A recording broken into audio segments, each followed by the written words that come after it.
فرمایا آپ کیا چاہیے؟ کہنے لگا صرف اونٹ بچے ہیں سارے دے دو، اللہ کا ذکر سنا دیتا ہوں۔ فرمایا تیرے ہوئے سارے، میرے رب کا ذکر سنا۔ وہ پھر چپ کر گیا۔ آپ نے فرمایا اور ذکر کر، یہ دیکھو تجارت ہو رہی ہے، کاروبار ہو رہا ہے۔ وہ کہنے لگا آپ کیا دو گے؟ فرمانے لگے یہ بکریاں چلانے کے لیے کوئی شخص بھی تو چاہیے نا، یہ اونٹ بھیڑ گائے بھینسے چرانے کے لیے کوئی چاہیے نا، مجھے رکھ لینا، تنخواہ نہیں لوں گا، تو اللہ کا ذکر سناتے رہنا، میں تیری ڈیوٹی کرتا رہوں گا۔ نا علماں وچ پھسا سانو کوئی یار دی گل سنا تو وہ فرشتہ اوہو تردامنی پہ شیخ ہماری نہ جائیے، ہم کبھی دامن نہ چھوڑ دے تو فرشتے وضو کریں۔ وہ فرشتہ تھا، فرشتوں کے آنسو نہیں آیا کرتے، فرشتوں میں وہ درد نہیں ہوتا، وہ معصوم مخلوق ہے اللہ کی۔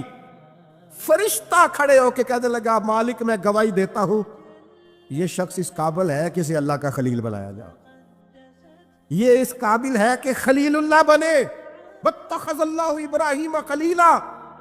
یار ساری زندگی صرف وہی تجارت کرنی ہے کہ لاکھ کے 2 ہو جائیں؟ کوئی ایسی تجارت بھی کرو نا، کوئی ایسا سودا بھی کرو نا۔ قحط پڑ گیا نا مدینہ منورہ میں، مکہ معظمہ میں، فصلیں نہیں ہو رہی، حالات خراب ہے۔ راغبت ہے جو چیزیں شارٹ ہو جاتی ہیں پھر ان کے دام بھی، یہ سیلاب آیا تھا تو خیمے مہنگے کر دیے تھے مسلمانوں نے، لوگوں کو خیموں کی ضرورت تھی تو خیمے، یہ کرونا آیا تھا تو مسلمانوں نے ماسک مہنگے کر دیے تھے کیونکہ مجبوری تھی نا، لوگوں نے لینے تھے۔ میں مسلمانوں کی بات کر رہا ہوں چونکہ یہاں قبضہ غیروں کا، حکومتوں کی میری بات نہیں کر رہا۔ جو چیز شارٹ ہو جاتی ہے اسے کیا کرتے ہیں؟ اسے مہنگی کر دیتے۔ قحط ہو گیا، غلہ مہنگا ہو گیا۔ حضرت عثمان غنی رضی اللہ تعالیٰ عنہ نے کسی ملک سے 10 اونٹ غلے کے بھرے ہوئے بوریاں لدی ہوئی منگائے، تاجر آگے کہنے لگے عثمان آپ بڑے تاجر ہیں تو اس زمانے میں آپ کا مال آ رہا ہے تجارت کا، تو آپ، ہم مال نہیں دیکھتے، جو ہے نا اندر، جو جس طرح کا بھی ہے، جتنی قیمت آپ نے بتائی ہے وہ بھی آپ پر اعتبار کرتے ہیں، اس سے ڈبل لے لیں۔ تو عثمان غنی فرمانے لگے میں نے سودا پہلے کر لیا، شانے تاجر تھے نا، اس طرح کی بھی تجارتیں ہوتی ہیں۔ فرمایا میں نے سودا کر لیا ہے، مجھے تو اس سے زیادہ ملتا ہے۔ ایک تاجر بولا کرنے لگا چلو 3 گنا لے لیں۔ آپ نے فرمایا یار میں نے تمہیں بتایا تو ہے، میرا سودا ہو گیا، مجھے زیادہ ملا ہے۔ ایک نے کہا 4، ایک نے کہا 5، بالآخر کہنے لگے اس سے زیادہ تو کوئی دے ہی نہیں سکتا، ہم بھی جانتے ہیں سارے مکے کو، سارے مدینہ طیبہ کو، اتنا بڑا تاجر ہی کوئی نہیں، آپ کو کتنا مل رہا ہے؟ فرمایا 700 گنا۔ وہ کہنے لگے جی یہ سوال ہی نہیں پیدا ہوتا، آپ بندے تو بڑے سچے ہیں، پتہ نہیں آپ کیا کہہ رہے ہیں۔ اٹھ کے چلے گئے، مال آ گیا۔ حضرت عثمان غنی رضی اللہ تعالیٰ عنہ نے مدینہ شریف میں اعلان کرایا جس غریب کے پاس غلہ کوئی نہیں آ کے لے جائے۔ وہ تاجر پھر آئے کہ جناب سمجھ نہیں آئی، آپ تو کہتے تھے میں نے سودا کر لیا ہے۔ عثمان غنی فرمانے لگے دنیا دار ہو نا وہیں اڑے ہوئے ہو، میں نے واقعی سودا کیا ہے پر کیا اپنے رب کے ساتھ ہے، میرا مالک 700 گنا اجر دے گا، وعدہ ہے اس کا۔ اس کے بھوکے بندوں کو، غربا کو، مساکین کو، یتیموں اسیروں کو کھلاؤں گا تو 700 گنا۔ ساری تجارتیں بندوں سے نہیں ہوتی، کچھ تجارتیں رب سے بھی ہوتی، کچھ سودے ایسے ہیں جو اللہ کے ساتھ ہوتے، جو رسول کائنات کے ساتھ ہوتے، لہذا ہم نے سودا کر لیا ہے، تجارت ہو گئی۔ یہ بڑی قیمتی تجارت ہے۔ وہ تاجر کہنے لگے عثمان اللہ تمہارے ایمان میں اور مضبوطی پیدا فرمائے، کیا جب لوگ ریٹ بڑھا کے چیزیں بیچ سکتے ہیں آپ نے فری کر دی، فی سبیل اللہ کر دی۔ دوستو کچھ تجارتیں ایسی ہیں جو اللہ کے ساتھ بھی کرو، کچھ سودے ایسے ہیں جو قیامت کے لیے بھی بچا کے رکھو، کچھ چیزوں کا نفع آپ یقین کریں جہاں جس کا جو بھی تعلق ہے صرف دنیا کے لیے، صرف دنیا داری سیدھی کرتے ہیں۔ مرشد کے پاس ایک میں نے بات کرنی ہے، اور وہ میرے دوست بڑے مجھ سے پیار کرتے ہیں اور میں بھی بڑا ہی پیار کرتا ہوں۔ مسجد میں بیٹھا ہوں اور باوضو ہوں اور دیانتداری سے کہہ رہا ہوں مجھے اپنے سنگیوں سے بڑا ہی پیار ہے۔ لوگ کہتے ہیں پیر جھوٹے ہیں، جعلی ہیں، میرا کہنا یہ ہے کہ مرید بھی بڑے جعلی ہیں۔ وہ پیر صاحب سے آ کے کہتے ہیں میری دنیا داری نہیں چل رہی، کوئی دعا کر دے۔ دنیا داری سے پیر کا کیا تعلق؟ یہ تو نے جا کے مشورہ کسی تاجر سے کر لینا تھا پیسے کیسے کمایا جاتا ہے۔ جعلی مریدی کرتے ہو، جس سے صرف اللہ رسول کے لیے رشتہ رکھنا چاہیے تھا اس سے دنیا داری کا رشتہ رکھتے ہو، اس سے وہ والا تعلق بناتے ہو جس سے تھوڑی دنیا چمکے، لوگوں کو پتہ چلے میرا تعلق ہے، میرا رابطہ ہے۔ حضرت سلطان باؤ رحمت اللہ نے رو کے کہنے لگے، کسی نے کہا تھا حضور بڑے مرید ہیں آپ کے، تو حضرت سلطان باؤ رو پڑے، فرمانے لگے رب دا طالب کوئی نہیں ملیا، اے جو ملے طالب زردہ ہوں، یہ دنیا کے طالب ملے، دنیا کے، یہ یہاں بھی آتے ہیں نماز پڑھوں تو رزق میں برکت ہو جائے، نماز پڑھوں تو کاروبار چل جائے، اللہ اللہ کروں تو میرا فلانا کام ہو جائے، کوئی وظیفہ بتا دے مشکل حل ہو جائے، او یار وہ بھی تو وظیفہ پوچھنا جس سے اللہ راضی ہو جائے، وہ بھی تو وظیفہ پوچھنا جس سے حضور کی محبت نصیب۔ رب دا طالب کوئی نہ ملیا، جو ملیا طالب زردہ ہوں، سہ نفل نمازاں پڑھیاں، ظالم نفس نہ مردہ ہوں، بانج فقیروں کسے نہ ماریا، اے ہوئی چور اندر داؤ۔ خدا کے بندو کس طرح کا تعلق، کس طرح کا لینا دینا۔ میرے حضور قبلہ عالم رحمت اللہ تعالیٰ علیہ فرمایا کرتے تھے، دوستو مجھے دنیا کا کام کوئی نہ بتانا، میں نے اپنے رب سے کہہ دیا ہے کہ ان کے دنیاوی مسئلے ویسے ہی حل رکھنا، انہیں مجھے کہنا ہی نہ پڑے، دنیا کے مسئلے نہ بتانا، مجھ سے اللہ رسول کی بات پوچھنا، کیونکہ میں چھوٹا سا طالب علم ہوں دین کا، میں تمہیں اللہ رسول کی بات بتانا چاہتا ہوں۔ کیا کریں؟ یہ والی تجارت کرو اللہ کے ساتھ، یہ والا رشتہ بناؤ۔ ایک خاص بات اور آپ سے کرنی ہے، ایک بہت بڑی تجارت، ذہنی تجارت بھی ہے، اللہ کی رحمت کی امید کبھی نہیں چھوڑنی۔ یہ انویسٹمنٹ کرنی ہے کہ کبھی، آپ کو پتہ ہے رحمت الہی کی امید رکھنا واجب ہے، یعنی یہ ذنی مسئلہ نہیں، یہ ضروریات دین کا مسئلہ ہے، اور یہ امید آخر تک نہیں ٹوٹنی چاہیے، ہر وقت رحمت کی امید رکھیں، ہر وقت کرم کی، یہ ذہن بنائیں۔ پھر دیکھ اس پر نتیجے کتنے، امام قرطبی روایت لائے ہیں، فرماتے ہیں دو بندوں کو قیامت والے دن نہ حکم ہوگا چلو دوزخ میں، تمہارے اعمال ایسے ہیں جس پر فیصلہ جہنم کا ہے، دونوں بندے ہیں، ایک نے دوڑ لگا دی دوزخ کی طرف، دوڑتا جا رہا ہے تیزی سے، اور دوسرا نہ ایک قدم آگے رکھتا ہے پھر پلٹ کے پیچھے دیکھتا ہے، پھر ایک قدم آگے رکھتا ہے، فرشتے لے جا رہے ہیں، پھر پلٹ کے پیچھے دیکھتا ہے، دوزخ کا دروازہ آ گیا، رب کریم کی آواز رحمت آئی، انہیں واپس بلاؤ نا، دونوں کو واپس بلایا۔ سارا کچھ جاننے والا رب پوچھتا ہے، وہ جو دوڑ کے گیا تھا اسے پوچھتا ہے دوڑ کے کیوں گیا تو؟ وہ کہتا ہے مالک زندگی میں تیری مانی کوئی نہیں، سوچا چلو آج ہی مان لوں۔ اللہ کی رحمت کو جوش آیا، فرمایا اسے تو بھیجو نا جنت میں۔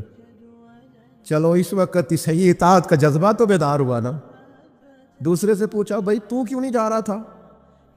وہ کہنے لگا مالک میری ساری زندگی کی امید رہی ہے کہ میرے رب نے معاف کر دینا، معافی مل جانی ہے، کرم ہو جانا ہے، فضل ہی ہونا۔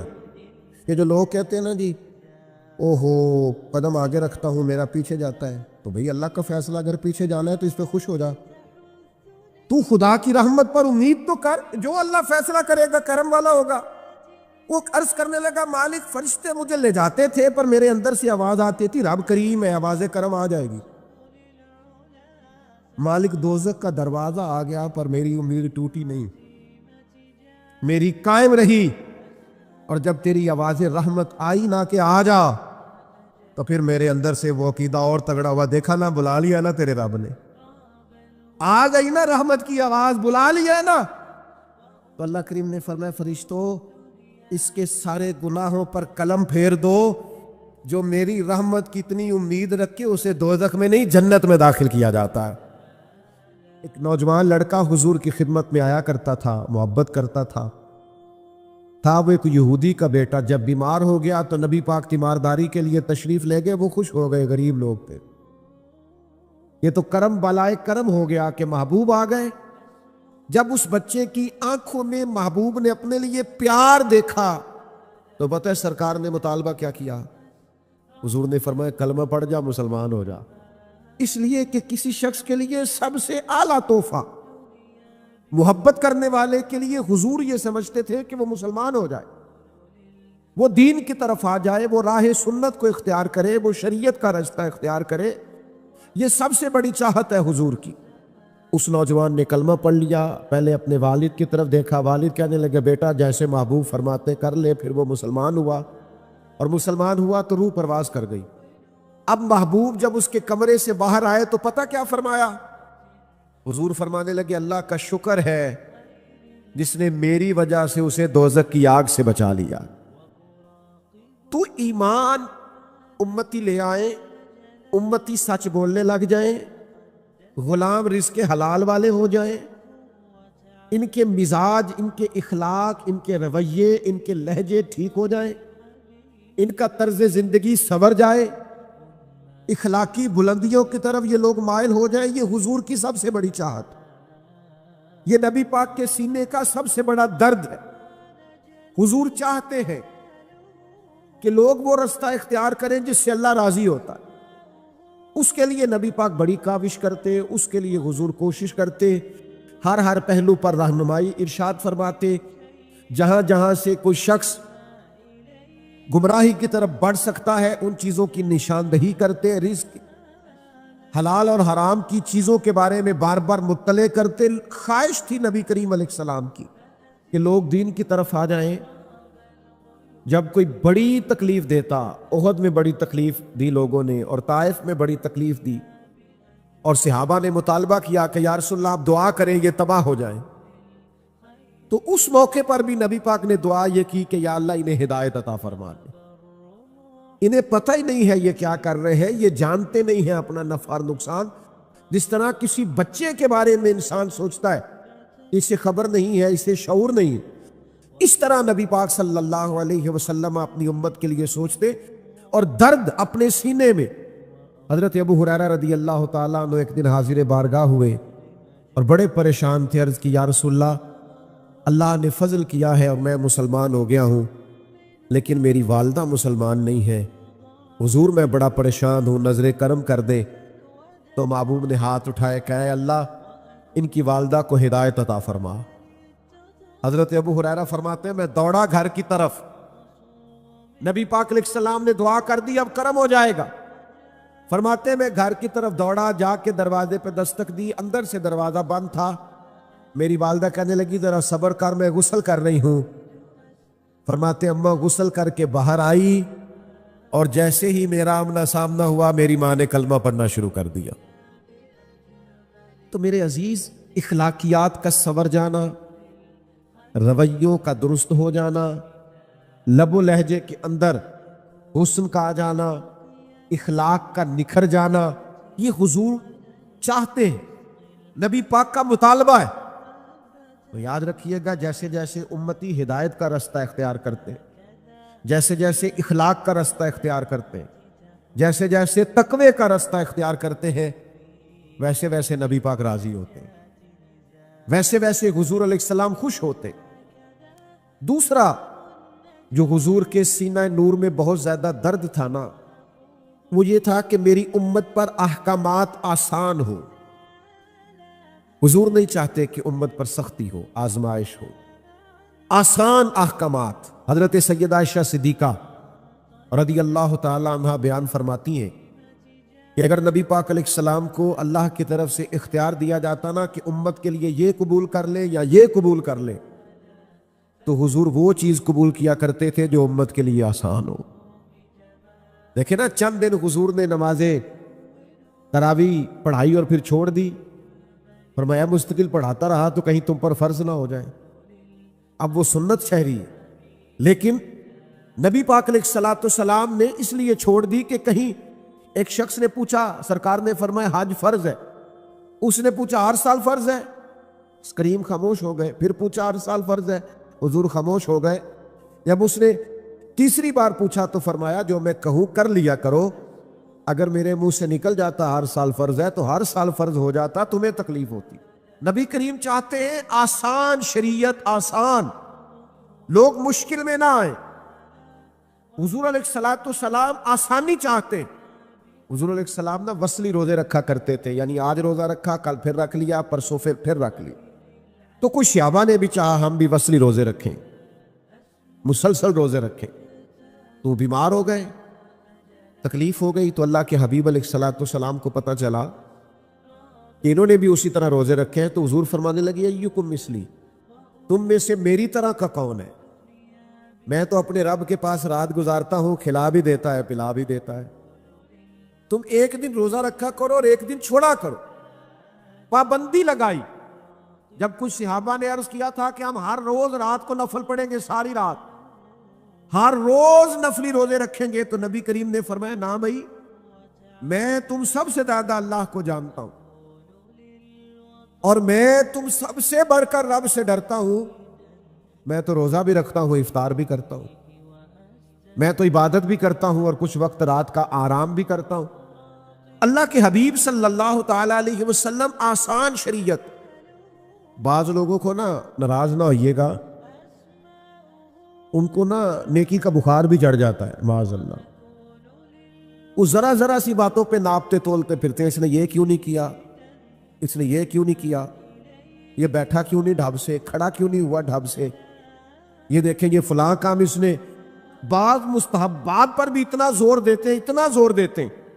وہ خدا کے بندو، جب نبی پاک علیہ السلام نے کچھ چیزوں میں گنجائش دی ہے، جب سرکار نے بعض چیزوں میں امت کے لیے آسانی کی ہے، اور یہ حضور کے سینے کا درد ہے، یہ عزیز علیہ ما عنتم کی تفسیر ہے، تو پھر آپ بے جا سختی، بلا وجہ کی سختی، جو سختی شریعت میں نہیں ہے وہ سختی آپ کر رہے ہیں، اور اس کا نتیجہ ٹھیک نہیں نکلتا۔ بعض لوگ اتنا مشکل دین بیان کرتے ہیں، اتنا مشکل کہ وہ لوگ سمجھتے ہیں کہ یہ تو میرے بس کی بات ہی نہیں۔ یعنی میں نے بعض لوگوں کو دیکھا ہے کہ وہ ولی کی شان بھی اس طرح بیان کرتے ہیں کہ بس یہ ولی کر سکتا ہے، اس کے علاوہ کوئی نہیں کر سکتا، تو لوگ سمجھتے ہیں بھئی یہ تو بڑا مشکل کام ہے، کوئی داتا صاحب ہوگا تو یہ کام کرے گا، وہ خواجہ معین الدین ہی ہوں گے تو یہ کام کریں گے۔ وہ خدا کے بندو، وہی قرآن خواجہ صاحب پڑھتے ہیں، وہی آپ پڑھتے ہیں، وہی داتا صاحب پڑھتے ہیں، وہی آپ پڑھتے ہیں۔ نبوت کا دروازہ بند ہے، ولی تو قیامت تک ہو سکتے ہیں۔ تو ہم کیا کرتے ہیں کہ بعض چیزیں اتنی مشکل کر کے بیان کرتے، اور پھر ہمارے ہاں چونکہ کرامتوں کا بھی ایک سلسلہ چلتا ہے، تو وہ ایسی انوکھی انوکھی کر کے بیان کی جاتی ہیں کہ وہ ماوراء العقل چیزیں چلی جاتی۔ تو شریعت کا وہ خاص حسن جو آسانی والا ہے، جس کا مطلب یہ ہے کہ اس پر عمل کیا جا سکتا ہے۔ ہاں، ہر چیز میں رخصت کو تلاش نہ کریں، آپ ہر چیز کو مشکل اپنی طرف سے نہ بنا دیں، لیکن یہ کہ وہ والا دین کا پہلو بیان نہ کریں۔ نبی پاک علیہ السلام جو دین لے کے آئے وہ تو قابل عمل ہے، وہ تو آسان ہے، وہ تو پیار والا ہے، اس کے تو انسان قریب چلا جاتا ہے، وہ تو جاذبیت والا ہے، اس کو تو جیسے جیسے بندہ پڑھتا جاتا ہے اسے لگتا ہے یہ تو پیارا ہی بڑا ہے، یہ تو دین حسین ہی بڑا ہے۔ جیسے جیسے شریعت اسلامیہ کو انسان دیکھتا جاتا ہے، غور کرتا ہے، مطالعہ کرتا ہے، علم پاتا ہے، اسے احساس ہوتا جاتا ہے کہ یہ تو بڑا خوبصورت ہے، بڑا میٹھا ہے، بڑا قابل عمل ہے۔ ایک امام صاحب نا نماز پڑھاتے تھے لوگوں کو، یہ بخاری مسلم میں حدیث موجود ہے، نماز پڑھاتے تھے، لیکن بہت لمبی نماز پڑھاتے، بہت لمبی۔ اب کچھ بیچارے ایسے لوگ بھی ان کے پیچھے کھڑے ہوتے جو سارا دن اونٹ چراتے رہے، محنت مزدوری کرتے رہے، لیکن بہت لمبی نماز پڑھاتے۔ تو لوگوں نے آ کے شکایت کی، آپ نے بات کو سمجھنا ہے۔ آج تو لوگ طلباء پر پابندی لگا دیتے ہیں نا کہ پورا قرآن مجید پڑھنا، میری دکان پہ قرآن پڑھنے آئے ہو، ایصال ثواب کے لیے پڑھنے آئے تو سارا پڑھ کے اٹھنا۔ تو وہ بہت لمبی نماز پڑھاتے تھے۔ نبی پاک علیہ السلام کے حضور شکایت عرض کی گئی کہ یا رسول اللہ، ہم مزدور لوگ ہیں اور مزدوری کر کے آتے ہیں، اور یہ اتنی لمبی نماز پڑھاتے ہیں کہ وجود تھکتا ہے۔ نبی کریم علیہ السلام نے انہیں بلایا، اور صحیح حدیث میں موجود ہے کہ حضور ناراض ہوئے، اور ان لفظوں کے ساتھ ناراض ہوئے، فرمایا میں لوگوں کو دین کے قریب کرتا ہوں تو دور کرتا ہے۔ یعنی وہ پڑھا تو نماز ہی رہے تھے نا، سنا تو قرآن ہی رہے تھے، لیکن ہمارے ہاں بعض لوگوں نے دین اس طرح بیان کیا ہے، اور بعض لوگوں نے اس کا در زیادہ بعض مستحبات میں شدت کی ہے کہ لوگ پریشان ہو جاتے۔ تو حضور چاہتے ہیں کہ دین آسان، اس پر لوگ عمل کر سکے، اگرچہ یہ حضور ہی کا اختیار ہے، آج ہمارا نہیں۔ لیکن آپ کبھی غور کریں نا کہ ایک شخص نے آ کے کہا تھا یا رسول اللہ میں 2 ہی نمازیں پڑھوں گا، اگر آپ کہتے ہیں تو میں کلمہ پڑھ لوں، اگرچہ اختیار یہ صرف حضور کا ہے، یہ چھٹی آج نہیں کو دے سکتا. حضور میں 2 ہی پڑھوں گا، تو میرے کریم فرمانے لگے تو 2 ہی پڑھنا، کلمہ تو پڑھنا، آ تو صحیح نا، قبول تو کرنا. شارحین حدیث نے لکھا ہے یہ جس نے کہا تھا نا 2 پڑھوں گا، پھر بعد میں یہ تہجد بھی پڑھا کرتا تھا. لیکن اس کو آنے تو دینا، اس کو پہنچنے تو دینا، قریب تو آنے دے. لیکن مزاجوں کی شدت، وہ بعض اوقات لوگ ہمیں بھی کہتے ہیں پیر صاحب وہ تسی فلانے مرید نو کہو نا ٹھیک ہو جائے فٹافٹ، یہ بھی کرے وہ بھی کرے. سب ہو سکتا ہے، آتے ہی کہا جا سکتا ہے کہ آپ میری طرح کی بہت بڑی پگڑی رکھ لیں، جبہ پہن لیں، سارے کام ہو سکتے ہیں. لیکن میرا یہ خیال ہے کہ دھیرے دھیرے آئے گا نا تو ذرا سوچ سمجھ کے آئے گا اور پکا ہو کے آئے گا. کئی دفعہ یکدم آتے ہیں تو جتنی زور سے گیند دیوار کو لگتی ہے پھر اتنی زور سے واپس لوٹ جاتی ہے. تو نبی پاک صلی اللہ تعالیٰ علیہ وسلم یہ چاہتے ہیں کہ لوگوں کو آسانی دی جائے. آپ دیکھیے نا، شدید بھوک لگی ہو نا اور ادھر جماعت کھڑی ہے تو شریعت کہتی ہے پہلے روٹی کھا لے پھر نماز پڑھنا، تاکہ دل جمی سے تو پڑھ سکے نا. نبی پاک علیہ السلام کے بعض اعمال بڑے پسندیدہ ہیں، لیکن حضور فرماتے ہیں میرا دل بڑا کرتا ہے پر تمہیں تکلیف ہوگی، میں تم پر پابندی نہیں لگا. حضور فرماتے ہیں ہر وضو کے ساتھ مسواک ضروری قرار دینے کو دل چاہتا ہے. میرا دل چاہتا ہے کہ میں عشاء کی نماز دیر تک مؤخر کرنے کا لوگوں سے کہوں کہ رات کے آخری حصے میں جا کے پڑھے، لیکن لوگوں کو دقت ہوگی، میں یہ نہیں کرتا. تو جب نبی پاک علیہ السلام آسان دین دیتے ہیں تو ہمیں بھی چاہیے اپنی نئی نوجوان نسل کو دین کی تعبیر اس طرح کی بتائیں کہ ان کا عمل کرنے کو دل کرے، قریب آنے کو دل کرے. آپ شریعت اسلامیہ کا کوئی ایسا زاویہ بیان نہ کرے جس سے لوگ سمجھے کہ نہیں یہ تو 1400 سال پہلے معاذ اللہ شاید عمل ہو سکتا تھا اور آج عمل نہیں ہو سکتا. تیسرا پہلو، نبی کریم صلی اللہ تعالیٰ علیہ وآلہ وسلم کے سینے میں نا لوگوں کا غم، دنیاوی غم بھی ہے، ایمان اور ہدایت کا غم بھی حضور نے پالا ہے. شریعت آسان ہو یہ بھی نبی پاک کا غم ہے سینے کا، اور یہ بھی حضور کا غم ہے کہ لوگوں کے دنیاوی مسائل بھی ٹھیک ہو. یاد رکھیے گا اور اس کو سمجھ لیجئے گا بات کو کہ نبی پاک صلی اللہ تعالیٰ علیہ وسلم عام معاملات کے اندر بھی، عام معاملات دیکھیے، حضور لوگوں کو مکہ مکرمہ سے مدینہ طیبہ لے کے آئے تو حضور سے بڑھ کر کوئی توکل کا سبق دینے والا نہیں ہے، اور صحابہ سے بڑھ کر کوئی صابر بھی نہیں، توکل کرنے والا بھی نہیں. لیکن جب لوگوں کو حضور مکہ مکرمہ سے مدینہ طیبہ لے کے آئے تو سب سے پہلے ان کی رہائش کا بندوبست کیا. مہاجرین سے کہا انہیں بھائی بھائی بناؤ، ان کی رہائش، ان کی خوراک، ان کے کاروبار، ان کی ساری چیزوں کا نبی پاک نے خیال رکھا، توجہ فرمائی. اور پھر نبی پاک علیہ السلام نے انہیں تبلیغ پر یا جہاد کی طرف متوجہ کیا جب تک لوگ گھر سے سکھی نہ ہو، جب تک ان کے دنیاوی مسائل ہی حل نہ ہو. آپ یہ کیسے توقع کرتے ہیں کہ وہ کوئی دین کے کام میں پوری دلچسپی لے پائیں گے؟ میرے عزیز، نبی پاک علیہ السلام کے سینے میں یہ دکھ رہتا. یعنی حضرت ربیعہ بن کعب نبی پاک کو وضو کراتے، خدمت کرتے، ڈیوٹی کرتے، تو وہ صرف وضو کراتے تھے. تو یہ نہیں فرمایا کہ چلو کراتا ہے تو کراتا رہے، آج کل جو رواج ہے. حضور نے ان سے پوچھا آپ شادی کیوں نہیں کرتے؟ ایک شخص صرف اتنی ڈیوٹی کرتا ہے کہ وضو کراتا ہے. تو حضور یہ خیال کرتے ہیں کہ اس کا گھر بسنا چاہیے، اس کی زندگی کے سارے معاملات بہتر ہونے چاہیے. نبی کریم صلی اللہ تعالی علیہ وسلم نے فرمایا شادی کیوں نہیں کرتے؟ حضرت ربیعہ بن کعب کہتے ہیں میں نے عرض کی حضور نہ کوئی کاروبار، نہ کوئی بڑا قبیلہ، نہ کوئی رنگ، نہ کوئی روپ، ہمیں کون رشتہ دے گا؟ فرماتے محبوب مسکرا دیے. اگلے دن پھر حضور نے پوچھا شادی کیوں نہیں کرتے؟ میں نے پھر عرض کی حضور نہ تو کوئی رنگ روپ ہے، نہ کوئی کاروبار ہے، نہ کوئی اونچا قبیلہ ہے، کون رشتہ دے گا؟ تیسرے دن پھر کریم نے فرمایا. تو میرے دل میں خیال آیا جب حضور جو فرماتے ہیں، جب نبی پاک فرماتے ہیں تو جو حضور کہہ دیں سانو قید سجن دا گہرا ہے، وہ جنج رکھے ایسا اونج رہنا ہے. ٹھیک ہو گئی بات. اگر حضور فرماتے ہیں تو ختم ہے معاملہ. میں نے عرض کی حضور کرا دے. یہاں تک نبی پاک بندوبست فرماتے میرا رشتہ بھی حضور نے طے کروایا، اور ایک صحابی سے فرمایا اس کو کھجور کی گٹھلی کے برابر سونا بندوبست کر کے دو، اس نے حق مہر دینا ہے۔ اور ایک صحابی سے فرمایا تم خرچ کرو تو اس نے ولیمہ کرنا۔ فرماتے ہیں میرے سارے انتظام ہی مجھے مدینے والے محبوب نے کرا کے دیے۔ حضور دنیاوی مسائل کا بھی خیال کرتے میرے بھائی، ایک دوسرے کے دنیاوی چیزوں کا بھی خیال کریں، لوگوں کے معاشی مسائل کا بھی خیال کریں، دکھوں کا بھی خیال کریں۔ دیکھیں کس قدر نورانی طریقے سے آپ بیٹھے اور کہاں تک آپ کا اجتماع ہے۔ یہ نورانی اور پروکار مجمع، اگر ہم آج نیت کر لینا کہ ایک ایک بندہ ایک ایک بندے کا خیال رکھے گا۔ حضور نے فرمایا 2 کا کھانا ہو تو 3 کھا لیا کرو، اور 3 کا ہو تو 4۔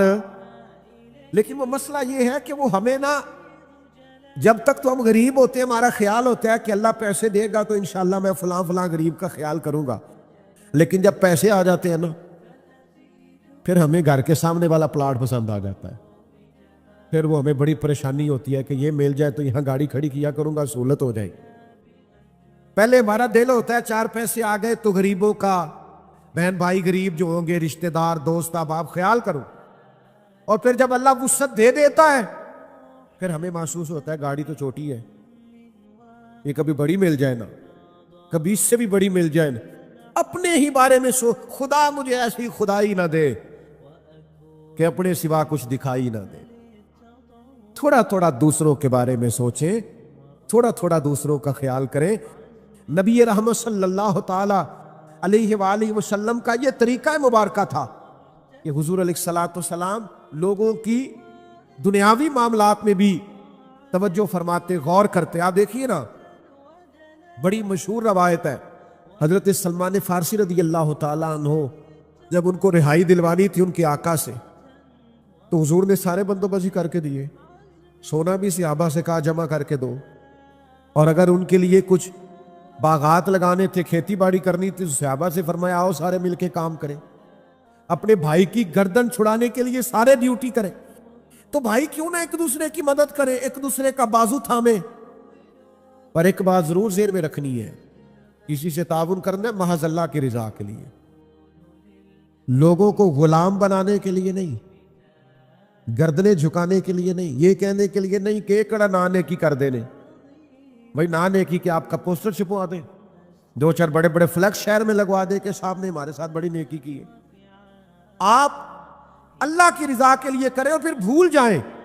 یہ نبی پاک صلی اللہ تعالی علیہ وسلم کا ایک بہت بڑا اللہ کے حبیب کے سینے کا درد ہے۔ دیکھیے بعض ایسی چیزیں جن میں شریعت مکلف نہیں کرتی، اس میں بھی حضور چاہتے تھے کسی کا مسئلہ حل ہو جائے۔ ایک شخص نے آ کے حضور سے کچھ مانگا، اللہ کے حبیب علیہ السلام نے فرمایا اس وقت تو ظاہری طور پر میرے پاس بظاہر موجود نہیں ہے، 2 جہاں کے شاہ ہیں اور پاس کچھ رکھتے نہیں، 2 جہاں کی نعمتیں ہیں ان کے خالی ہاتھ۔ حضور نے فرمایا اس وقت تو بظاہر کچھ نہیں، آپ اس طرح کریں فلاں دکان پہ چلے جائیں اور میرے نام پہ قرض اٹھا لیں۔ ہم تو اندر پڑے ہوئے ہوتے ہیں نا، ڈھیر لگے ہوئے ہوتے ہیں پھر بھی نہیں دیتے، اور یہاں کریم نے فرمایا قرض لے لے میرے نام پر۔ حضرت عمر رضی اللہ تعالیٰ عنہ کھڑے تھے اور انہوں نے حضور سے شریعت کا یہ قاعدہ ضابطہ سنا ہوا تھا کہ آپ کے پاس ہے تو دے دے، نہیں ہے تو معذرت کر لے۔ حضرت عمر عرض گزار ہوئے کہ یا رسول اللہ صلی اللہ تعالیٰ علیہ وسلم، اللہ کا دین تو ہمیں اس کا پابند نہیں کرتا کہ قرض اٹھا کے اللہ کی راہ میں دیا جائے۔ حضرت عمر مسئلہ دریافت کر رہے اور حضور کی سکھائی ہوئی بات عرض کر رہے کہ یا رسول اللہ قانون ویسے یہ نہیں کہ آپ کے پاس ہے تو دے دے، نہیں ہے تو معذرت کر لے۔ تو حضور نے حضرت عمر کا اس موقع پر یہ بات کرنا پسند نہیں فرمایا۔ حضرت بلال عرض گزار ہوئے یا رسول اللہ آپ بانٹیے، عرش کا مالک بڑا ہی عطا کرنے والا۔ حضور خوش ہو گئے، چہرہ مبارک اور زیادہ جگمگا اٹھا۔ کریم فرمانے لگے قرض لے لو میرے نام پر، یعنی قرض اٹھا کر بھی اگر کسی کی مدد کی جا سکتی ہے، اس کی ضرورت پوری کی جا سکتی ہے تو نبی کریم کرتے تھے۔ لیکن ہمارے یہاں تو اندر سرمایہ پڑا رہتا ہے، ہم تو سارا کچھ پاس ہوتا ہے اور ہمارے اڑوس پڑوس میں لوگ بھوکے ہوتے ہیں، ہمارے گھر میں بہترین کھانا پکا ہوتا ہے، 10,000 کا فاسٹ فوڈ پھر بھی دروازے پہ لیے ایک شخص کھڑا ہوتا ہے، لیکن اسی گھر کے کونے کے اندر کچھ ایسے لوگ بھی ہوتے ہیں جنہوں نے شام اچار سے کھائی ہوتی ہے، لیکن ہمیں وہ نظر ہی نہیں آتے، دکھائی نہیں دیتے، توجہ ہی نہیں کرتے، ذہن ہی نہیں بنتا۔ میرے محبوب کا میلاد منانے کے لیے اتنی بڑی تعداد میں جمع ہونے والے حضور کے غلاموں، یار تھوڑا تھوڑا احساس ایک دوسرے کا پیدا کریں۔ دکھ بڑے بڑھ گئے ہیں، تکلیفیں بڑی بڑھ گئی ہیں، یہ سیلاب آیا ہے، غریبوں کی غریبی میں اور اضافہ ہو جائے۔ کسان جنہوں نے محنت کر کے فصلیں بوئی تھیں، نتیجے کا وقت آیا ہے تو وہاں پانی آ کھڑا ہوا ہے۔ جن کا سارا گزارا جانوروں پہ ہوتا تھا، ان کے جانور بہہ گئے، انہوں نے اپنی آنکھوں سے بہتے ہوئے دیکھے، اور کچے میرے مکان کی دیوار کیا گری، لوگوں نے میرے صحن میں رستے بنا لیے۔ حالات اور ہو گئے، آزمائش بڑھ گئی، دکھ بڑھ گئے، تکلیفیں بڑھ گئی۔ تھوڑی دیر خبریں چلیں گی، تھوڑی دیر تبصرے ہوں گے، تھوڑی دیر غور کیا جائے گا کہ آخر پانی کیوں آیا، پھر اس پر بھی ٹی ویوں پہ ڈبیٹ ہوگی کہ آئندہ کیسے روکا جائے۔ لیکن وہ جو بچے لے کے سڑک پہ آ گئے، ان کو کل کو وہ سارا کچھ خود سے کرنا ہے۔ ان کی آزمائش بڑھ گئی، انہوں نے بڑی مشکل سے کچھ گھروندے کھڑے کیے تھے، لیکن وہ بہہ گئے تنکوں کی طرح۔ تھوڑا تھوڑا دکھ بانٹنا شروع کرے، تھوڑا تھوڑا خیال رکھنا شروع کرے، تھوڑا تھوڑا ایک دوسرے کا احساس کرنا شروع کرے، تھوڑا تھوڑا درد بانٹنا شروع کرے، اندر سرمایہ رکھ کے، اندر چیزوں کو رکھ کے۔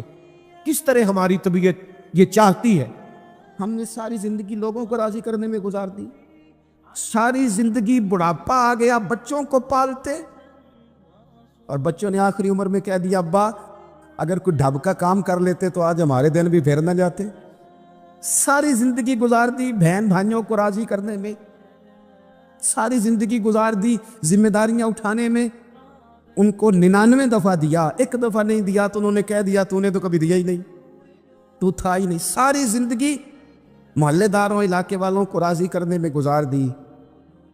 اور میں نے ایسے لوگ بھی دیکھے دین کے لیے وقت گزارا، لیکن جب بڑھاپے میں دانت کام نہ کرتے تھے تو وقت کے مفتیوں کو بھی مسجدوں کی کمیٹیوں نے کہہ دیا اب آپ کی سمجھ نہیں آتی، ہم نے خطیب کو یور رکھنا ہے، نہ دیکھو دنیا کی طرف، دنیا رلا دیتی ہے، نہ راضی کرو بندوں کو، بندے تھکا دیتے، نہ پیچھے بھاگو ہر وقت دنیا داروں کے، یہ انسان کو کمزور کر دیتے ہیں۔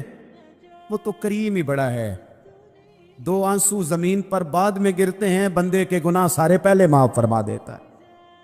اللہ کی مدد کا حصول، اپنے مالک کی مدد کی طرف بڑھنا، آپ کو بدر کی جنگ بھی یہی درس دے گی، آپ کو احد کا میدان بھی یہی سبق دے گا، فتح مکہ بھی یہی سبق دے گا۔ میرے دوستو، جب رب مدد فرمائے، جب اللہ مددگار بنے، دوستوں سے ایک بات اکثر کرتا ہوں، میں کہتا ہوں کہ جتنے درد سے آپ امیر کو اپنی کہانی سناتے ہیں نا، اور جس طرح آپ کے آنسو بات کرنے سے پہلے گر جاتے ہیں کہ غریب ہیں، بچیاں ہیں، کاروبار نہیں، او میرے سنگیو، اس سے آدھے آنسو اپنے رب کی بارگاہ میں بکھیرو، اس کے حضور عرض گزار ہو جاؤ، اس سے طلب کرو۔ ایک وقت انسان پر زندگی میں ایسا آتا ہے کہ اسے یوں محسوس ہوتا ہے کہ میرا سایہ بھی ذرا سا پیچھے ہٹ گیا ہے، اسے یوں لگتا ہے کہ میں کسی سہارے پہ ہاتھ ڈالتا ہوں تو وہ بھاگ جاتا ہے مجھ سے۔ لیکن مالک کی بارگاہ ایسی عظیم بارگاہ ہے، رب رسول کے آستانے اتنے بڑے ہیں کہ آپ جب وہاں کشکول طلب دراز کرتے ہیں تو جھولی پھیلانے میں دیر لگتی ہے، ان کو بھرنے میں تو کوئی دیر نہیں لگتی۔ ہم نے اپنا سوچ کا قبلہ ہی دنیا کو بنا لیا ہے۔ یہ جو اللہ والوں کی مدد ہے، یہ تو ہے اللہ ہی کی مدد ہے، لیکن یہ جو سیٹھوں کی طرف توجہ کرنا، نوابوں کی طرف توجہ کرنا، دنیا داروں کی طرف توجہ کرنا، اور اپنا مزاج اس طرح کا بنا لینا، یارو گردن کو جھکا دیتا ہے خیرات کا پتھر، جہاں میں مانگنے والوں کے سر کبھی اونچے نہیں ہوتے۔ اور اقبال کہتے ہیں غیرت ہے بڑی چیز جہان تگ و دو میں، پہناتی ہے یہ فقر کو تاج سردارا۔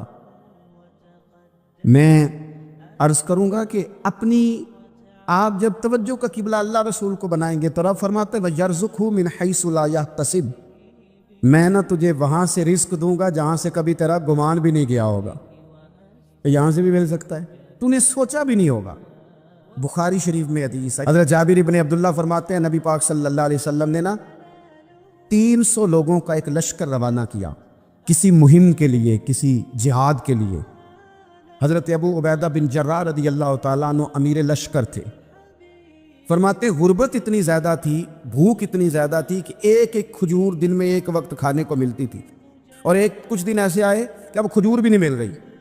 فرماتے اتنی زیادہ بھوک لگی مجاہدین کو، 300 بندہ پتے کھا کے گزارا ہونے لگے۔ یہ بخاری میں موجود ہے۔ آپ فرماتے کہ دریا کے کنارے ہمارا پڑاؤ تھا، ٹھہراؤ تھا، جب بھوک سے نڈھال ہو گئے نا، وَيَرْزُقْهُ مِنْ حَيْثُ لَا يَحْتَسِبُ، اللہ وہاں سے روزی دیتا ہے، گمان بھی نہیں ہوتا۔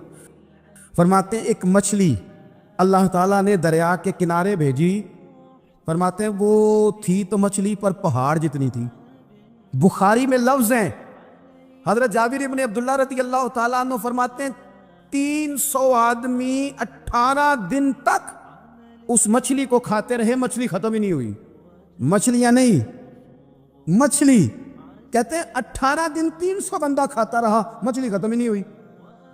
اور فرماتے ہیں کہ اس کی ہڈی نکال کے، کانٹا کہیں گے آپ اپنی زبان میں، کہتے ہیں وہ نکال کے نا تو اس کو کھڑا کیا نا جب، تو اونٹ کجاوے سمیت اس کے بیچ سے گزر جاتا تھا، 2 اس کے کانٹے جوڑے۔ فرماتے ہیں وہ اس کا گوشت ہم کھاتے تھے اور اس کی چربی بطور تیل کے ہم جسموں پہ ملتے تھے، بیماروں کو اس سے سکون آتا تھا، تندرستی، شفا ہوتی تھی۔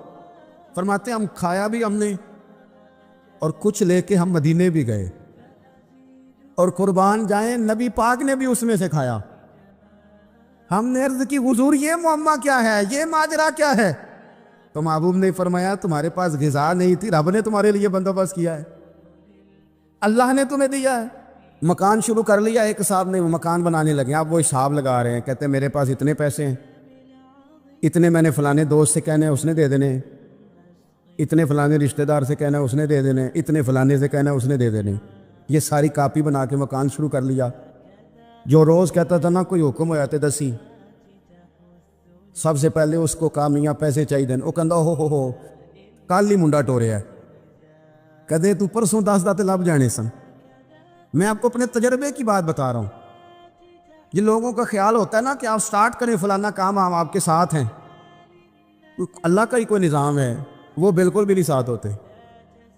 لیکن ایسا نہیں ہے کہ کوئی ساتھ نہیں ہوتا، اللہ تعالیٰ بڑے اسباب پیدا کرتا ہے، وہاں سے دیتا ہے جہاں سے گمان بھی۔ ہمارا یہ ذہن بن جاتا ہے ہم ساری اپنے حساب سے چلتے، اتنے رشتہ داروں سے، اتنے، کون آپ کے ساتھ چلے گا، سوال ہی نہیں پیدا ہوتا۔ یہ سارے کام چھوڑ کے سب سے پہلے 2 رکعتیں پڑھو، اپنے رب کی بارگاہ میں، رسول کائنات کی بارگاہ میں گزارشات اور استغاثے پیش کرو، وہاں سے خیر طلب کرو۔ دنیا دار کیا دیں گے، کیا دے سکتے ہیں، کیا حیثیت ہوتی ہے کسی؟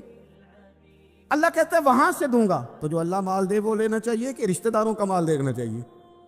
جو اللہ دے وہ لینا چاہیے کہ سیٹھوں نوابوں کی جیبیں دیکھنی چاہیے؟ جو اللہ دے وہ قبول کرنا چاہیے یا دیکھنا چاہیے کون سا آدمی کہاں پہنچ گیا؟ چھوڑو، اپنی مٹی پہ چلنے کا سلیقہ سیکھو۔ کسی کے سنگ مرمر پہ چلو گے تو پھسل جاؤ گے۔